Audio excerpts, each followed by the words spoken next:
Tristan a difficult time this morning. Let's go find out how he's faring on his hunt for the little chief.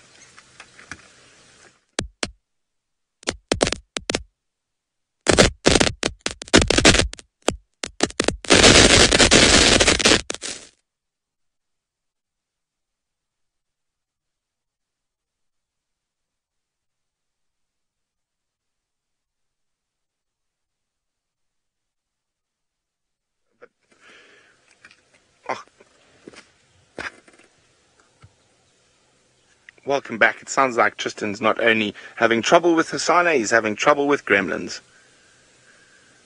I think we're going to leave the Chitwa Dam now. Unfortunately, no Ellies on their way down. Let's go see what else is out. And what was that? There's a hole behind me. There we go. It was a little hole.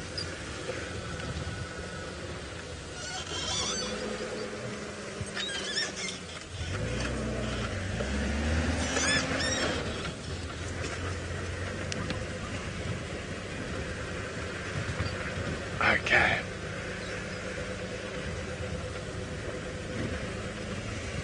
Let's see what this is about. Now, there's very few animals that are very active during the heat of the day. The one animal that is very active during the heat of the day is the elephant. Now, because of their massive frame, they need to keep feeding throughout the day. We've got some birdies for you. Right at the top right-hand side of that knobthorn there, Sebastian, there's one, you see it there? So if you go up, slightly to the right, up a little bit, there. There we go. There we go. Aha! Here's a good one. Let's see who's got their birding binos out today. Oh, off they fly, a little flock of them. It was a very brief visual, but who can tell me which birds those were? Okay, well, I'm going to keep moving. Let you guys think about it. Hashtag Safari Live if you know which birds those were.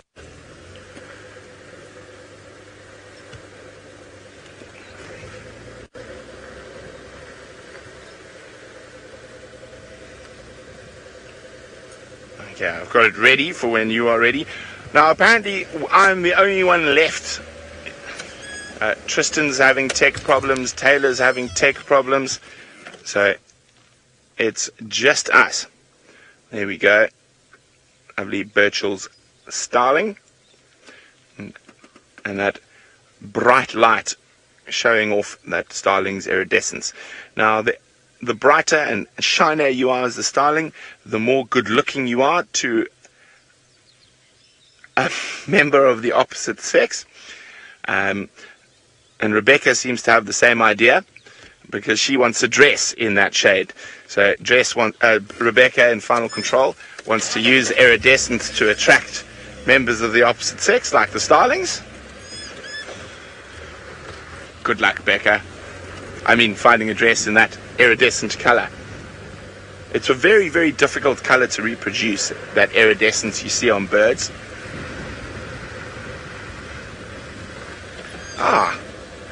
And there's some waterbuck in the distance there.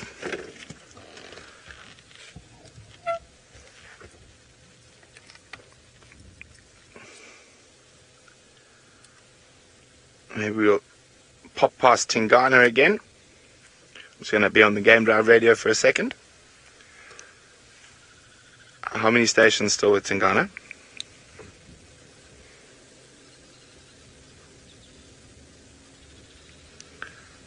Copy.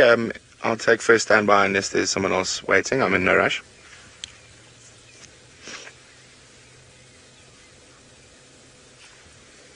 Then I'll take second.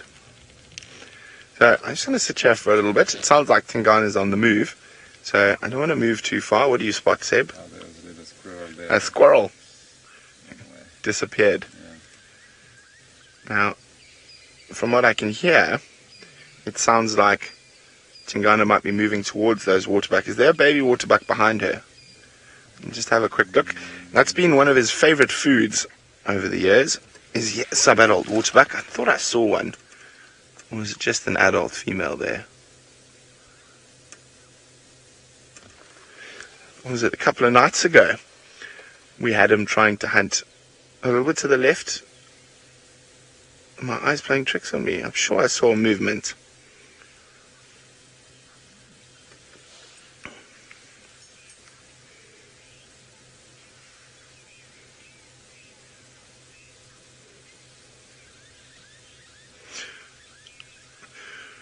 Well, there were a couple of incorrect answers there. An African grey parrot, unfortunately not. Those live very far away in Central Africa, and it wasn't a flycatcher either. Flycatchers are generally solitary or in pairs. But Aaron, you were spot on. It was indeed, I don't know, where should I put my hand there, Seb? A red-faced mouse bird. There we go. You can see that red face quite distinctly. Well done, Aaron. But Seb, I think I'm going absolutely bonkers. I swear I see a baby waterbuck. I do see a baby waterbuck. Okay. Let me just move a little bit forward. See it there now. Oh, yes, I do. There we go. And I kept swearing I saw something moving behind the female. There we go. Now, that is a perfect Tingana-sized snack.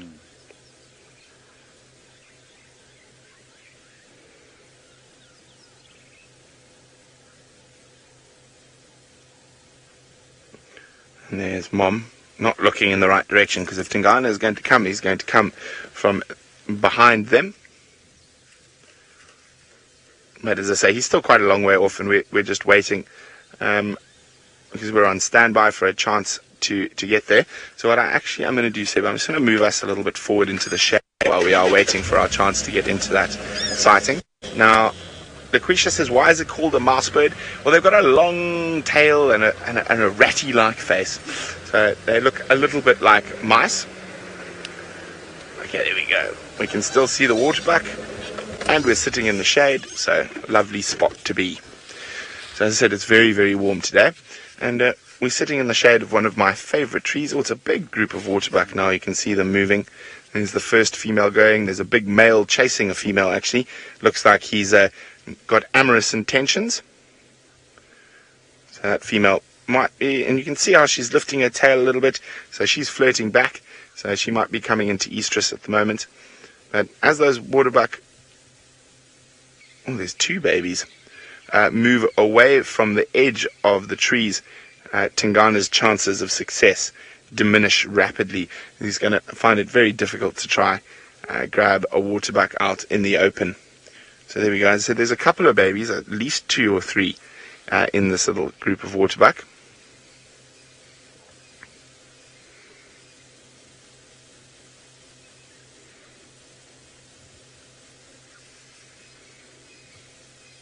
Careful, little one. I think you are being stalked at the moment. Well, I don't know. I know Tingana was on the move, but he's still quite a fair distance away from here, I think. But that would be an ideal meal for Mr. Tingana.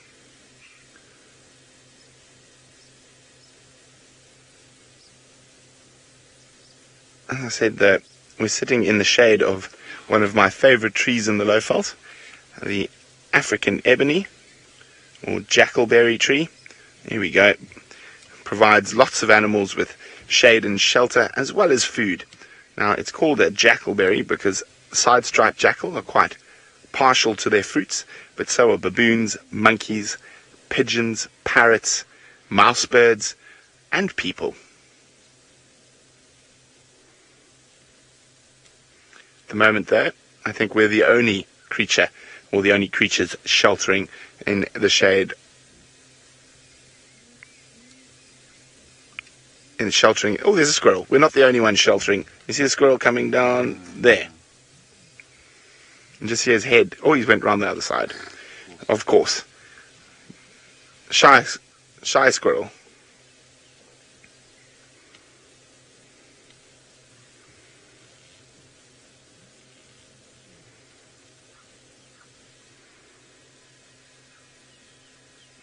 Just trying to see what other birds are on their way. There's that little waterback. As long as they stay close to the edge of those trees, Tingana's got a chance.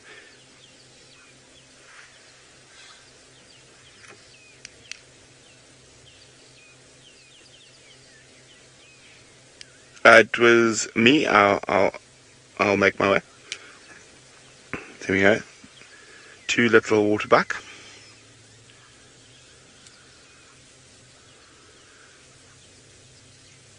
I think Tingana might have been spotted. Or there's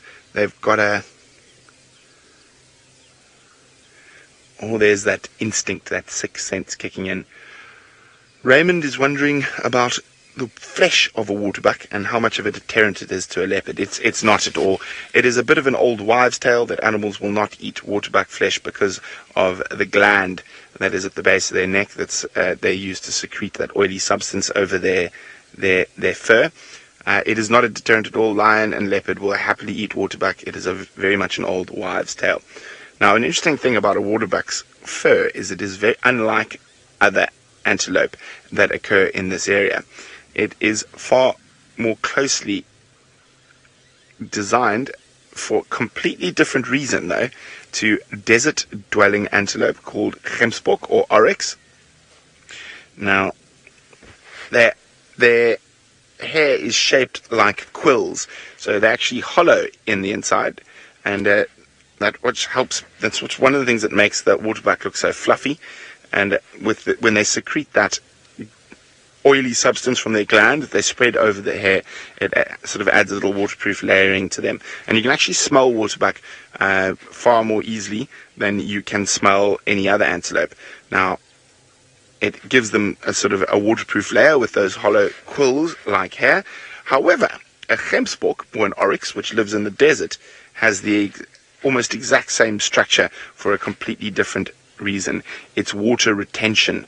So it's designed like that so they don't lose as much water from their body because they do live in very hot climates and are often out in the basking sun for hours upon hours at a time.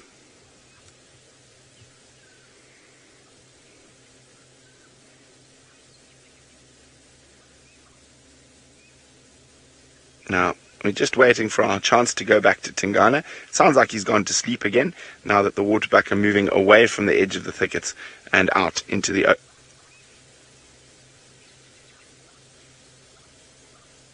open. So I just thought I heard a snort.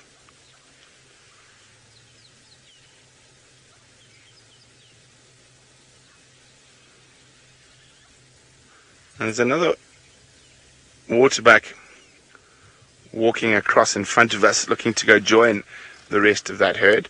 And I can just see a vehicle through there, so that's where I think where Tingana is. Out there is where Tingana is. Now there's another female waterbuck walking directly across. So actually I think I'm quite happy in the position I'm in at the moment. And I'll just listen on the radio to see if he's up and mobile again. Because at the moment they say he's in a thick spot with a 1 out of 5 visual. So I think if anything happens, we're in the right place to catch anything. But as I say, it's very hot today, and he didn't look that hungry. So unless something is very close to him, he's probably going to keep snoozing.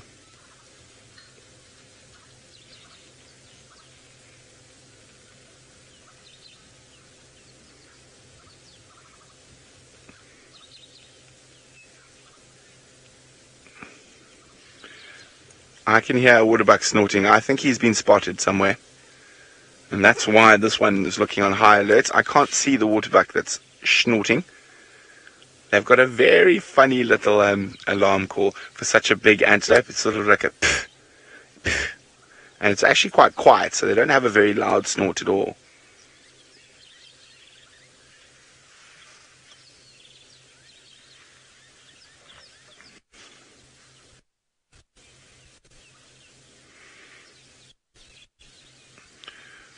And so we're going to manage. Oh my goodness. Goodness gracious, can you believe this day? A day filled with technical gremlins of all sorts, from ones attacking Tristan's audio, having to watch Hosana in silence. And then, well, I was also attacked quite heavily this morning, but they were aerial gremlins. But fingers crossed, everybody. Hopefully this will be okay. So yeah, apologies for that, of course, but we'll move on and hopefully find some amazing things. So we've just popped out onto quarantine now to see if there's anything coming around. I think perhaps we'll... I actually don't know what happened with the Birmingham mail sighting. I think I'd quite like to go to them. Well, let me ask on the radio. Shall we do that very quickly? Oh no, they're talking. They're chatting away. They are chatting. Let's go. Let's see if we can get a gap here. Can any station give me the last lock of those Madoda and Gala, please? Manners. Gotta have manners as well on Game Drive Radio. Copy. Thank you very much. Is anybody on lock there? Can I make my approach?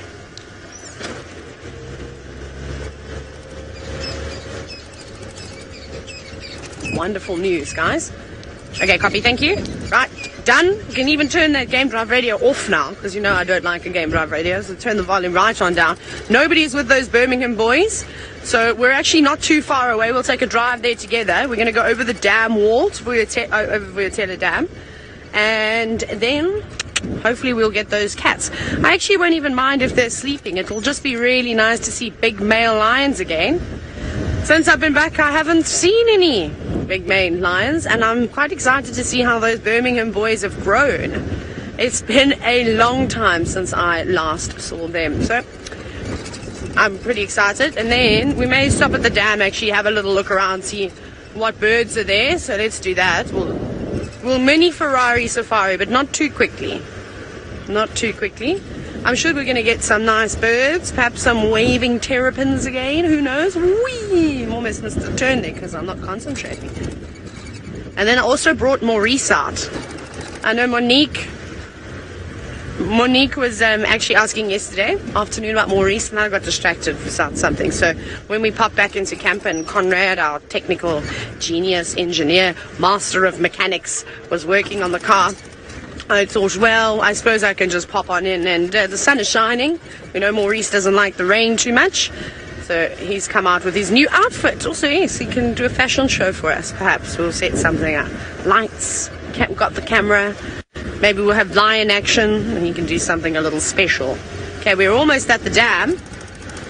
Sorry, you have to listen to me chat and talk absolute nonsense. Oh, who was running here? Oh, buffalo. Running away. Maybe from lions. Okay, over the dam wall we go. Wait, those little prickly branches. This road is so bumpy here. Especially when it's wet, you can quite easily just go slide on down.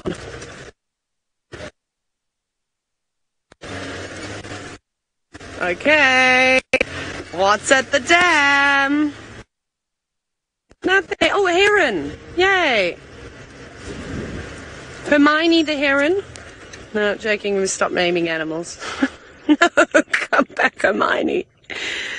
Oh, no. Off it goes. I don't know if it's a male or female. That's also the lodge that you can see in the background. Yes, please land on a tree. That would be perfect. This is a grey heron. That is not landing on the tree that I wanted it to. Instead, it's flying around, back around. Perhaps it was just checking the airstrip. No, you've got to do that when you're a big bird like that. Oh, perfect. Thank you very much, heron. Very kind of you. Oh, look how excited it is now as well. Fluffing its feathers up. They are beautiful birds. Those grey herons, quite big. It's a pity we don't see as many black-headed herons as we did in the Mara. They were always quite fun to watch, catching snakes and frogs. They're actually quite entertaining. I think they may have been the only ones I watched catch a snake, was in fact the herons. I don't know if it was live. I think it may have been during some rehearsals that I saw that. But the grey herons are typically feeding on fish. And of course they'll catch frogs too. They are lovely birds. And yesterday afternoon, on the Sunset Safari, we were talking about what are the biggest birds out here. And I mentioned that the herons will be some of them too. And then Josh, you've actually said it's such a lovely big bird. So I suppose we can add this into our category from yesterday of big birds. Not quite as big as the storks, as the saddle-billed stork, which I think we decided was going to be the biggest one, because we don't see the ostrich very often. So we took that out, and we don't see the marabou stork all the time either. They're very cool to see these birds, and they're lovely to watch, and I hope that it does come back down to the water's edge so that you can continue watching it during the day on the dam cam. But shall we continue? We've got somewhere to go, don't we? Sure, we shall go this way. I've also now got something in my eye, typical, so I'm going to just rub it. I know I shouldn't rub it, but it's so itchy. Might have some eye drops that I can put in at some point, but we won't be eye dropping and driving, that's for sure. Bex, I don't know if my signal's going to dip here, but if it does, just stand by, because it'll just be 2 seconds and then we'll be out. But out. Wee. Also, this road is deteriorating severely. What did Bex say to you? Rebecca, what are you saying to David? You said something. David is being told off this morning. Hey? Being reprimanded. So there we go. Now you can see what David was being told off for. You should have done one of those classic and then done the old wipe. See? I'm sure there's one of our viewers must be a dentist. Actually, I've got a sore tooth. Shall I open up and you can just examine and let me know, what you think? Any dentists out there? Hey, remember... Oh, everyone in FC is confused. What I was actually talking about is because if you don't have lens cleaning, it's good. Hey, the myth. You can give it a wipe. Do you not do that? I do that to my sunglasses all the time, and that's probably why they're so scratched. Probably. And then also I use my shirt. So yeah, that's why my sunglasses are scratched. That's why I have a work pair of sunglasses and a holiday pair of sunglasses. But I have aviators for holiday because they don't look very professional as a guide. And then you can have, I've got the Justin look on my sunglasses. I only wear one brand of sunglasses. Very fussy. Now, beautiful big male lion tracks in the sand. It's so nice to see them. Do you want to see them as well? Would you like to see them, David? I'm not going to get out though. I'm just going to point at them. Can you see them? And as we look at those beautiful tracks, Ravinda, my driving is not so good. I'm just going to be honest about that. You've actually asked, do you need a special driving license to drive on the reserve? Well, theoretically, yes, because David is my passenger. All of you are my passengers, but you can't all fit on the car with me. And you need a PDP, a professional driving license, in order to take people out on safari. If it was just me driving around, it would be a completely different story. But they do require you to have this driving license, and you have to be 21 to get it. I was a bit naughty. I got a special exemption letter. Don't ask me how, But anyways, and I wasn't crossing any May 19. Very naughty. I think Brent was the same as me. He was also a guide. And Tristan also started out in the bush at a fairly young age. Oh, they're such big feet. So cool to see those lion tracks. Right, and clear the throat of all the frogs. I suppose I better look for these lions. I'm just trying to fix my cable now. Everyone was teasing me last night. They say every time I fix my mic cable, I push it in, the next thing I do is this. I do. I'm guilty of it. I always twist the hair. But I was saying last night, I was complaining, because I like to complain, that my ponytail's not long enough now. I used to be able to sit here in the mire and twiddle it down here. Now I can't do that anymore. Right, somebody that of course has got much experience in the bush and is not afraid to tell you that is Brent. Let's go in here when he started guiding.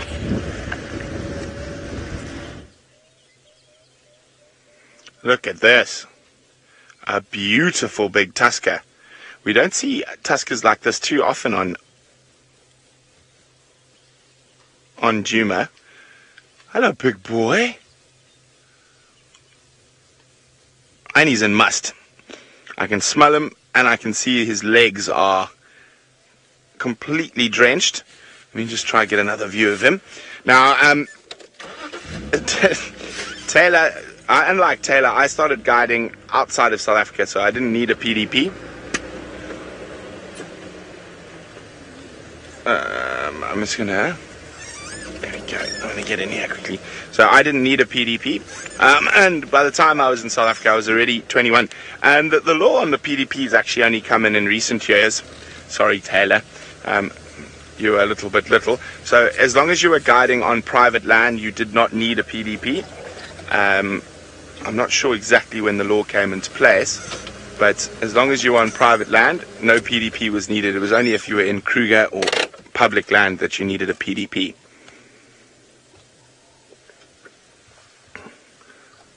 Okay, I'm just going to call this guy on the radio. You don't see big Ellie's bulls like this too often around here.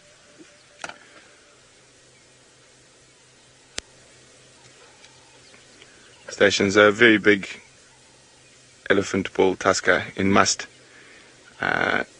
just to the east of Weaver's Nest Junction. He's heading east down towards Moati.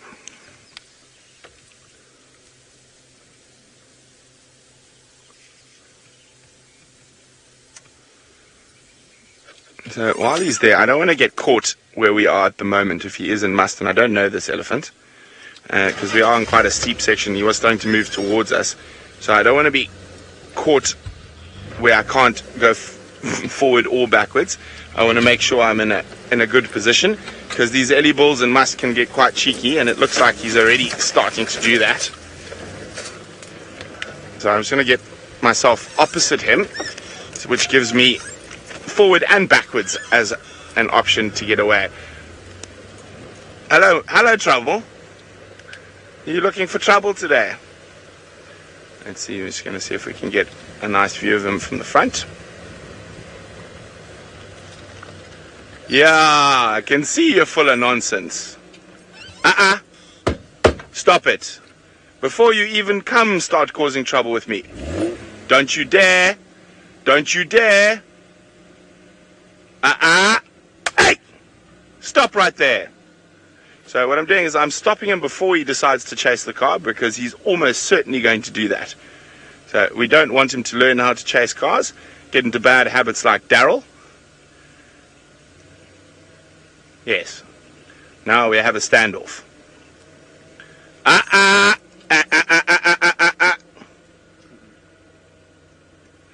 So it's okay. We're going to sit here. I just don't want him to chase the car.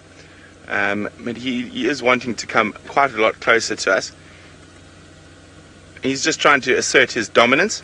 Now the problem is if you get unexperienced people with elephants, they start racing off, and what that does is actually teach these big Ellie bulls bad habits. So he's trying to smell us and how to chase cars. Now he is massive, 6.5, 7 tons. He's a really, really big bull.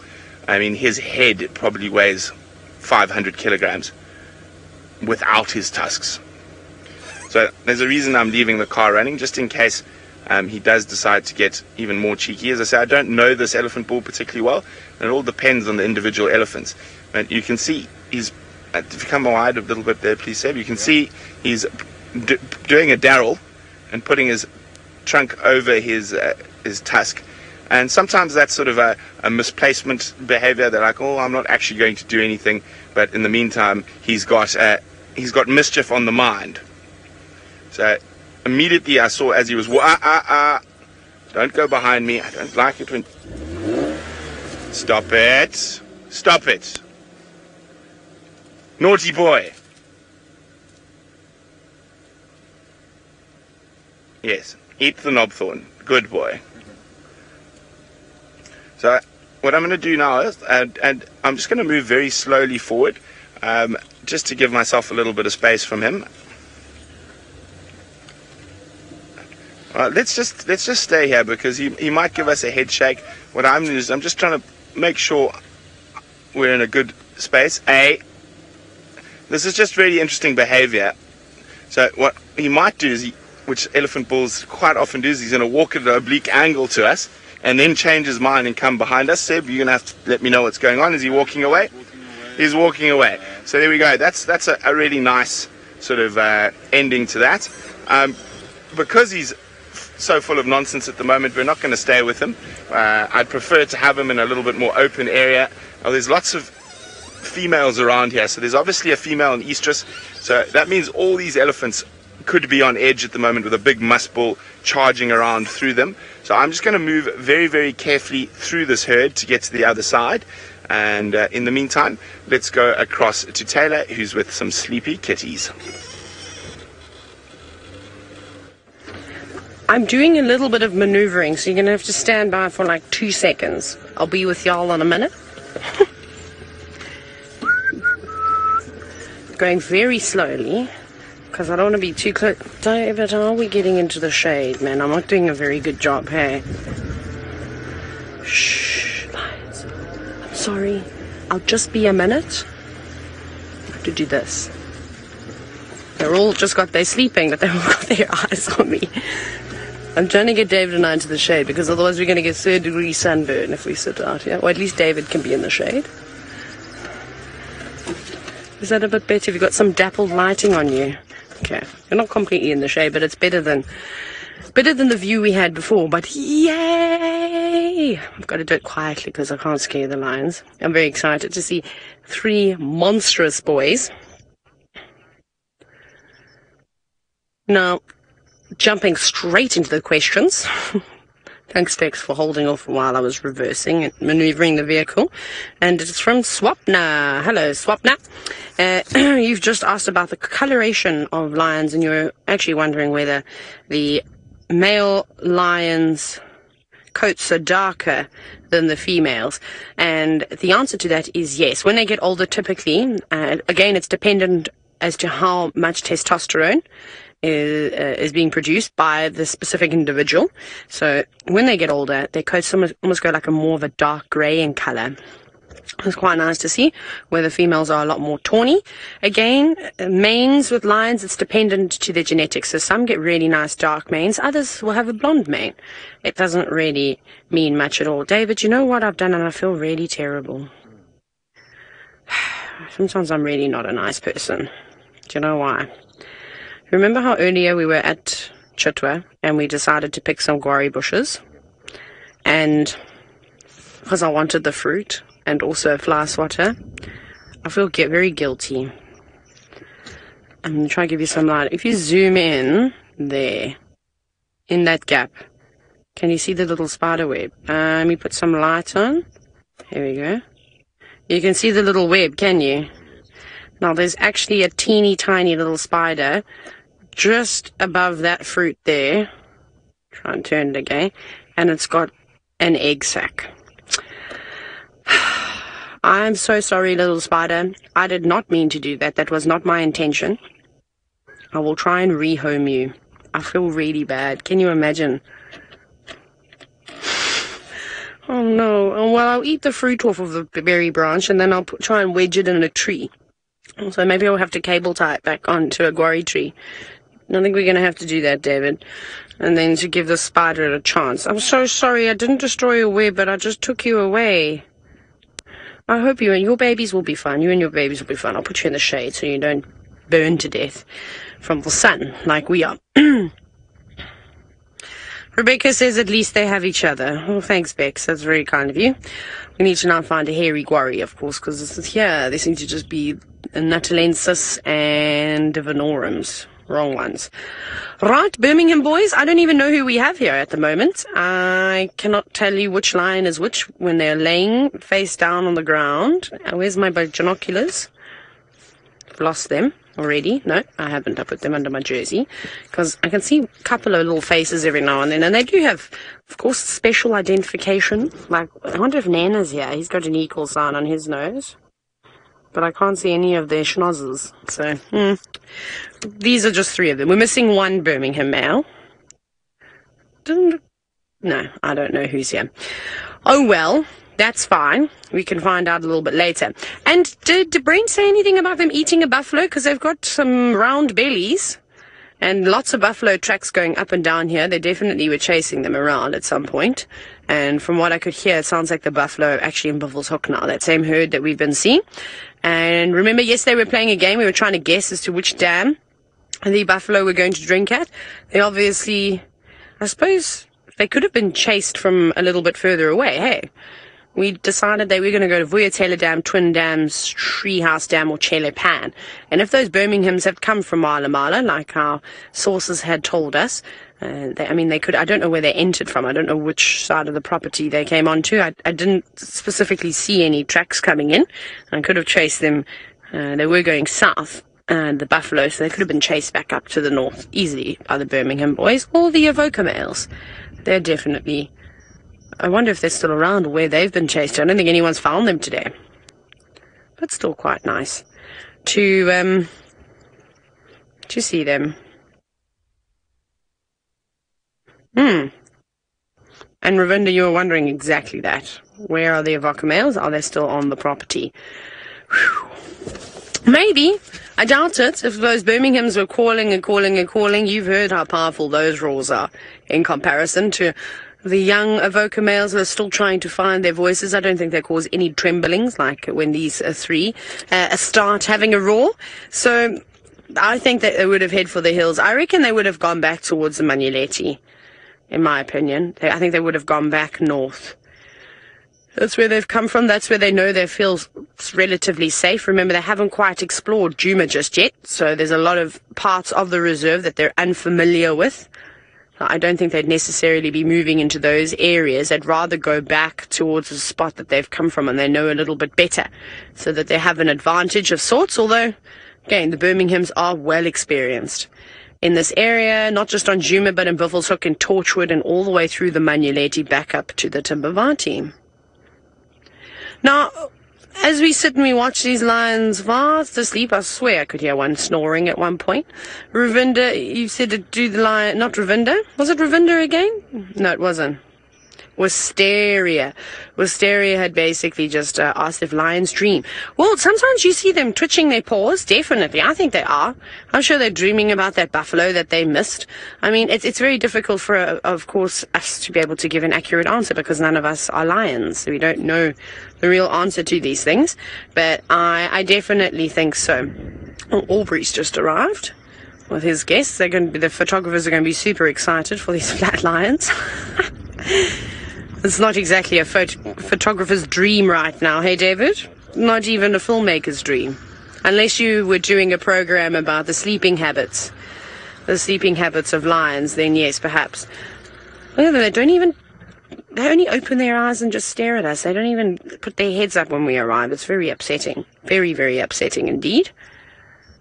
Come on, you guys are too used to the cars now, aren't you?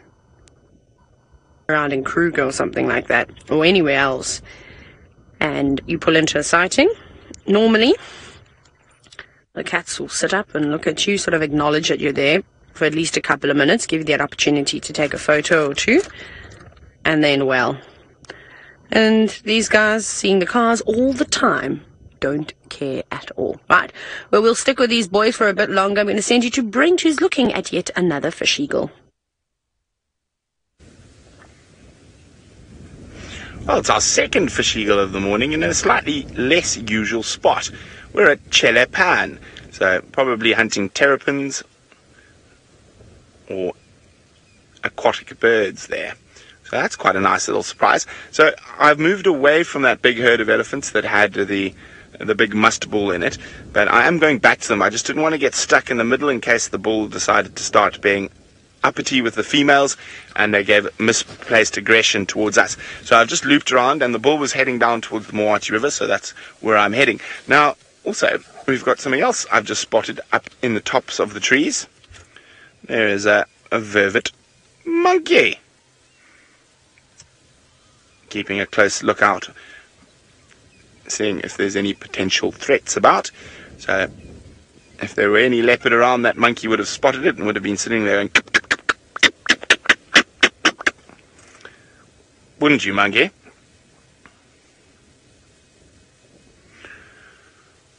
Okay, well, let's leave the monkey. I really love massive elephant bulls like that. So I think we're going to try find him in a little bit more open an area where we can view him. It could be some very interesting interaction between him and the rest of that breeding herd, especially if there's a female in estrus. Now, when you find elephants like that, and particularly big bulls and must around a herd, I've got a friend dragging a branch. Just hang on a second, I can just hear it behind me. Oh, we lost some of it. Let's see if we've lost it. So one of the most dangerous times to actually view a big herd with a must bull is if one of the young females is coming into estrus, so 13, 14 years old, her first estrus cycle. Imagine a 6,500 kilogram male elephant charging around and becoming amorous with you. So there can be quite a lot of very interesting behavior in those situations. So that might not be the case. It might be one of the adult females who's coming to estrus, but yet again, it's still a time where you have to be a little bit more careful around the elephants, because with that bull charging around and being so much bigger than the females, if you are too close or find yourself in the wrong position, both the bull and the females might put some misplaced aggression upon you.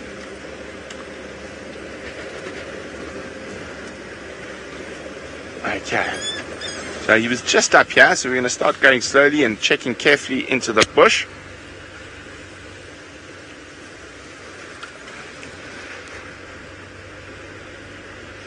And while we try to catch up with that beautiful, massive elephant bull, let's go to Taylor and some sleeping, massive male lions. Oh, this is not a massive sleeping lion. This is Maurice. Hang on, David. I'm going to change position. I'm going to make him stand now. Stand properly. I'm going to put... There he is. Look at him in his new dress. It's not a dress. We've decided it's a kaftan. It's quite nice, hey?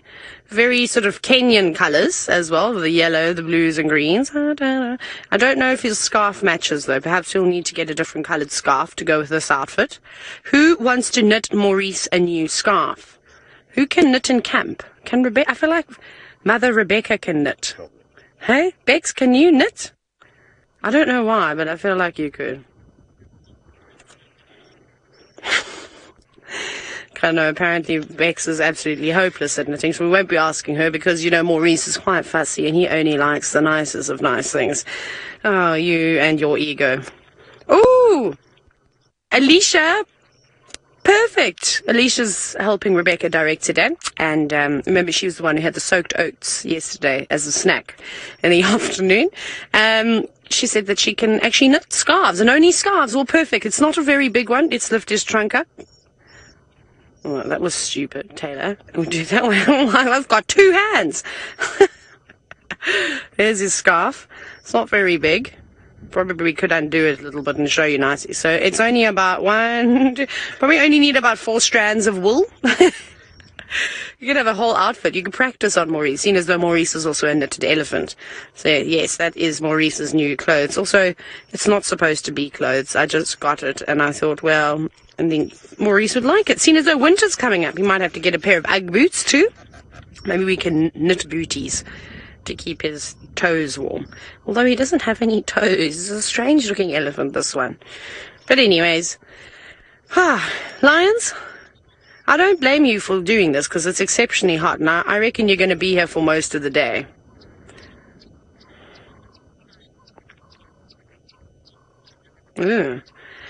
Now, here's a tricky one. It's from Justin, and it basically referring back to what parasites you can find in or on a lion. Now, I'm not actually familiar with any parasites that are host-specific for lions. So basically, if all the lions in the world went extinct, this parasite would disappear with them too. I know that there is one on hippos, and I've spoken about it before, called the ocular tremor, which is a type of a parasite that lives in the eyes of the hippos and essentially can make them go blind. And that is host specific. If there are no more hippos in the world, that parasite will go extinct with the hippos. I don't know if there's any for lions. I need to have a look. The only problem is that a lot of this information isn't available to the public. You need to be part of a university so that you have access to, sort of research papers. Or, well, I suppose, I mean, the best thing would be is if we could actually have access to Onderstepoort, which is the big veterinary university in South Africa, the only veterinary university in South Africa. If we could have access to sort of their libraries, because it would be quite interesting. A friend of mine, he's a wildlife vet. He's actually just been writing an article about white muscle disease, in fact. And it's taken him a little bit of a while, but he was waiting for the vets who did the autopsies on that one cub to get the actual, the report from that autopsy, which I think is quite cool. So I'm quite looking forward to seeing everything. There's going to be pictures, there's going to be all sorts of things. So that's going to be quite nice. So sadly... Oh, okay, I'll tell you more about that in a little bit. I'm going to send you back to Brent. So we've caught up with that elephant bull from a position where I'm feeling a little bit more comfortable. It is a bit thicker, but he is heading towards the females with his trunk up like a periscope. And he's trying to find the female that's an estrus. Let's just try to get into a spot. We might just get intermittent views through these thickets. He's heading straight towards a female at the moment. The female's upset. She's shaking her head at him. Oh, it's a bit thick. Let me try a bit further forward. I said, you just got to be very careful where you position yourself in these situations. It's not him there. Where's he gone? We don't want him to sneak up on us, because they do that when they're in must. Okay, you know what? This area is a bit too thick. Is that him there? No. Looks like a big girl. Just going to go backwards a little bit. Let's have a look. No, that's another male. The tusks aren't as big as that chap. And I can't see any signs of must on that bull, but another big bull. So there's almost certainly a female in estrus here. And as I say, now with a second bull in the area and it being so thick, we've got to be very, very careful. So I'm just going to move backwards a little bit. There he is. Is that him? It is him. His tusk looked a little bit smaller from that angle I was at. Seb, you were right. I apologize. That is him. And he's cruising around after the females. But as I say, it's a bit thick. We're not going to go in there, especially with him in must. But what we will do is, I've heard Hosana is on his way to the Mwati River, very close to where we are. So I think let's go see if we can catch up with Hosana before the end of the safari. I feel a bit bad. Everyone else is having tech issues, so I end up with their cats. So while we try catch up with the little chief, let's go to Taylor, who was telling more long tales. For once, I wasn't telling long tales, Brent. That was the truth. There is another parasite. I only know about I really know about parasites and hippos because I told you I got to be part of a dissection of a hippopotamus, and we had a parasite specialist from the University of Limpopo, and he was really cool. I told you about him. He looked like Gru from, what's that movie? Monsters Inc? No, Gru, the Minion. What's the Minion movie? Minions? Anyone? Despicable Me, Go Jerry, saving us there. Yes, that one, Despicable Me. That's the movie I'm talking about. This guy sounded and looked like Gru. He wasn't as big though. He was maybe like a 5'8" version of Gru, not like 6'4", however tall he was. So yeah, so that happened.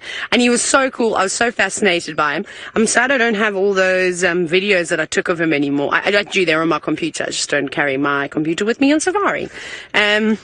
So yeah, so that's why I know a little bit more. My other favorite parasite that lives on a hippopotamus is the one that lives in the anus.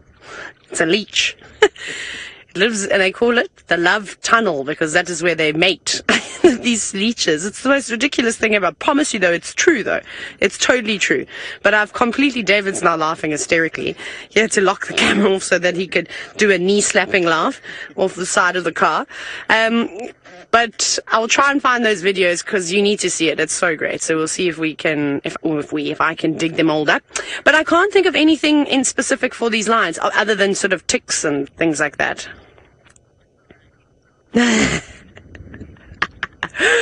Now, well, Her Wolf, you've just joined the show. Welcome. Hello. Yes, still live safari. Now, you've asked if these lions in front of us, these three big boys, are dead. No, they're actually alive, believe it or not. They just look dead at the moment because their bellies are so full and it is so hot. I don't actually know what the temperature is, but it's my favorite game, the guessing game. I'm going to say it's at least 26 degrees Celsius, maybe 27 already, at least. It's hot, and we want to play soccer after the game drive this morning. That is going to be interesting. We might not make it for the sunset safari, as we'll all have heat stroke.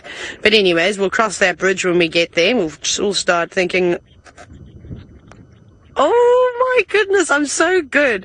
It's 26 degrees Celsius. I don't know what the conversion is, but I'm going to go 74 degree Fahrenheit.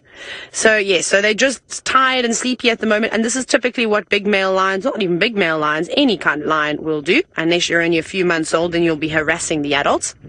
So yeah, so just fast asleep at the moment, enjoying the shade, enjoying the breeze. I'm going, because I got the conversion wrong. It's 79 degree Fahrenheit, not 74. I'm good at guessing in degrees Celsius though.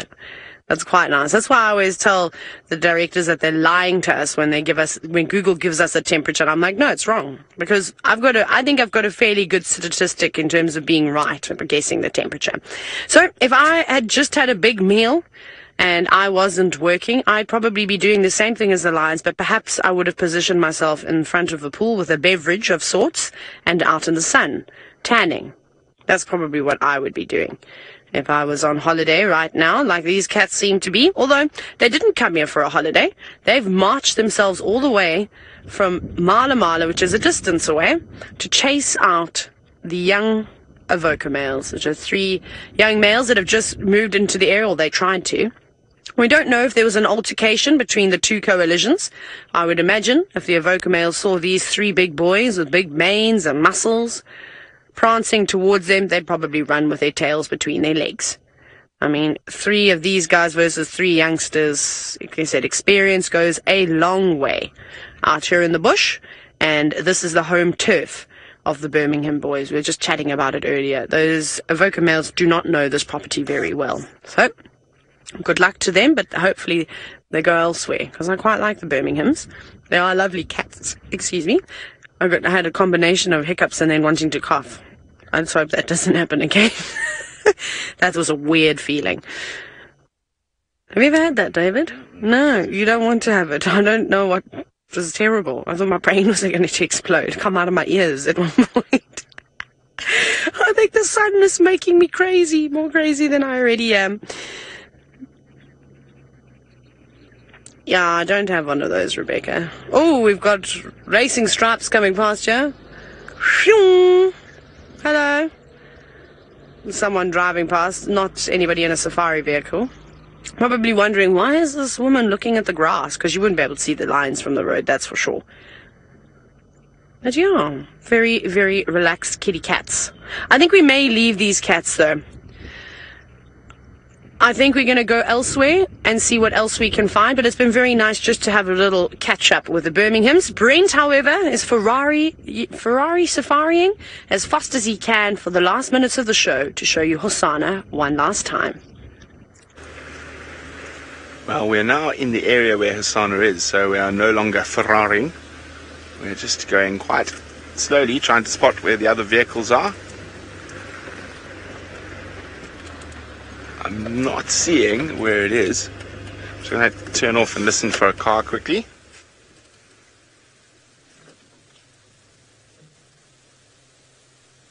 Sounds like it's just up ahead of us.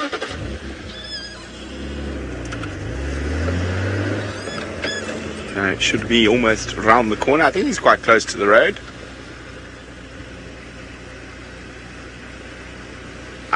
There's a vehicle there. So Hosana must be just here somewhere.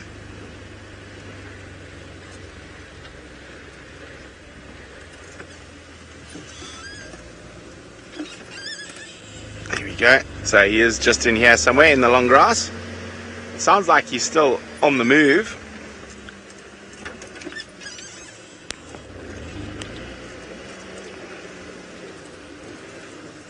Let's see where he is now. Watch your heads there, guys. I think he might be in this little knobthorn thicket here. Somewhere right here, it seems like, next to us. Yeah. Oh, there. So he's on the other side of this little bush next to us, so we'll just go around it. Let's make sure there's no stumps in the grass. Where is the little chief?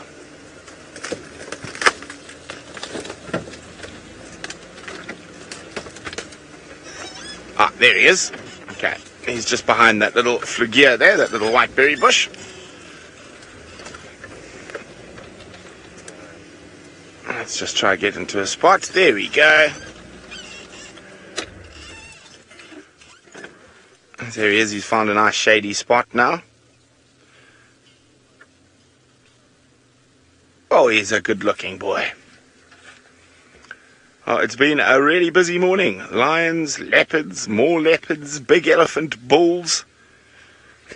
And it sounds like Taylor, who's been searching for elephants for days, has found some ellies as well. So we're going to sit here, but we're going to send you across to Miss McCurdy and some elephants.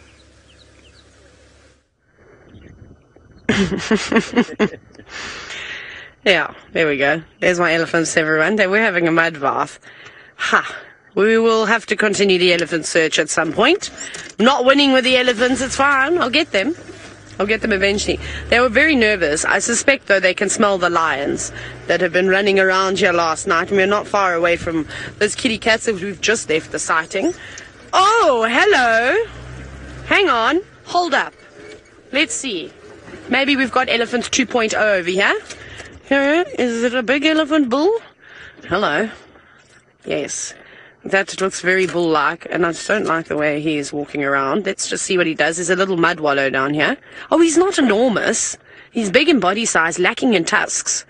Can't have everything, I suppose. He's now munching on grass. Sorry, I didn't take my foot off the brake. I was naughty. But, okay, so he seems to be relaxed for the moment. If you can just take like 20 more steps towards that mud wallow and then just show us how wonderful it is to have a mud wallow, that would be fabulous. Hi, big boy. Are you the one? No, Brent had a one-tusked elephant, hey, that was chasing him around. Yay, he's going in. Oh, it was a tusker, not a one-tusked elephant. This is so cool. Yay, I'm so happy now. My day has been made. Lions, got to see Tingana quickly, and now I'm back with the elephants. That could also be the reason as to why that cow was moving on swiftly and not, even taking any of our nonsense, is perhaps he's been following her and harassing her slightly. So there could be many, many different things, although if I was picking up the scent of some lions, I'd also probably be a bit on the nervous side. Wow, look at that. It's like he's having a bath and a chocolate milkshake. That must feel so good on his skin. Listen, if I were going to go to a spa, I think I would like to be sprayed with mud by an elephant. Like, just have them put the mud on me. That could be quite cool.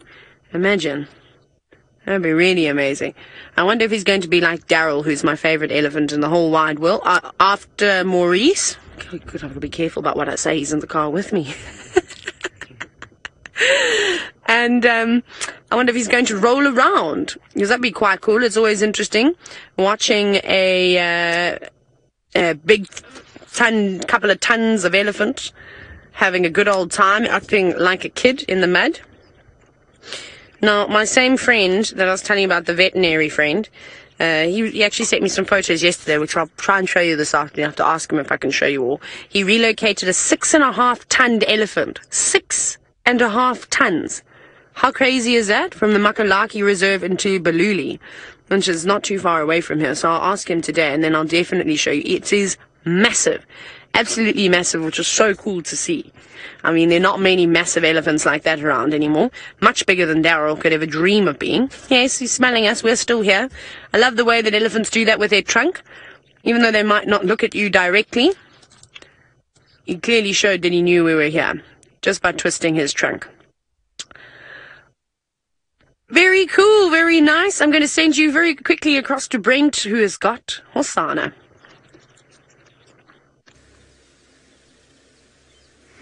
Well, look at that. Isn't he absolutely gorgeous?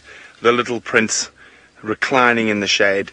Now, he's a leopard who doesn't read the rule books, and he might move quite a bit during the heat of the day today and see what else he can catch. So it is always great to have the little prince back on Djuma. And hopefully this afternoon he's going to be giving us some great movement, and maybe he'll be on the hunt. Hopefully Tristan will have fixed his vehicle and gremlins by then, and I'm looking forward to a gremlin-free safari this afternoon. And there we go. He's still awake. He's not quite flat cat yet.